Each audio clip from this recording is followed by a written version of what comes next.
I'm Jessica Chobot. I'm more of a chest burster than a face hugger, and this is Nerdist News. Ridley Scott's new film, The Martian, is due in theaters October 2nd, and while the director is making the rounds to promote the well-received new flick, he's giving a lot of lip service to his other beloved sci-fi franchise, Alien! On Wednesday, in a conversation with Film Fodder, Scott said that Prometheus has its own story to tell before we see it tie neatly back together with the original Alien films, hinting at least a third or fourth prequel in addition to the upcoming Prometheus 2. But then, in an interview with UK outlet Hey You Guys on Thursday, Ridley announced the title of the next film. So Prometheus 2 is not really going to be, it's going to be Alien Paradise Lost now. So it's Alien Paradise Lost now, eh?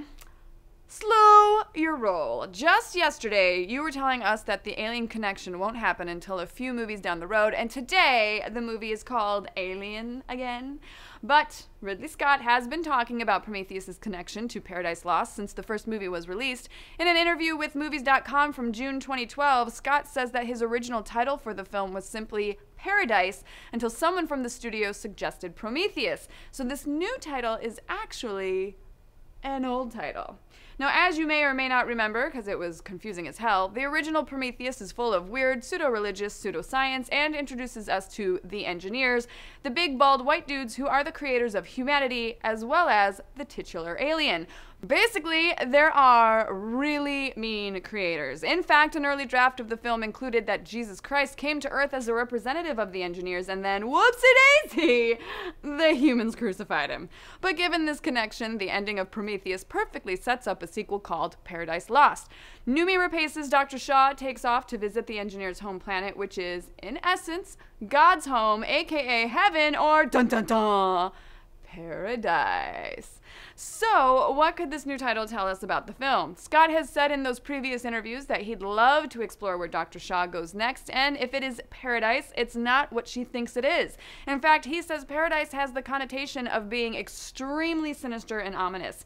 So basically, Scott seems determined to keep with poor, hapless Dr. Shaw, a woman of faith, showing her that maybe there's no such thing as paradise. Now, our theory is she'll arrive on the engineer's planet, which is going to be all cool and chill and awesome, but then slowly realize it's super shady and evil, like Disneyland. Just kidding. I love you, Disneyland. Now, one other thing to note is that the talented Mr. Ridley said the engineers represent the dark angels in Milton's poem, not necessarily God himself, so maybe he's still out there. Also, expect to see more with Michael Fassbender, who's confirmed to come back as Robot David's head. And since David is like humans' creation, expect more themes of gods and creatures and parents and children. I really read way too much into that movie this morning, but what do you guys think? Are you over the Prometheus sequels before they even start, or are you excited all over again? What's happening with Neil Blomkamp's Alien 5? Will humans get to crucify an alien Jesus in one of the other prequels? Let's discuss.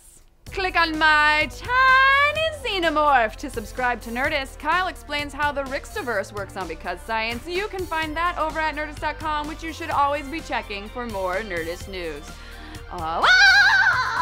Whatever, you're so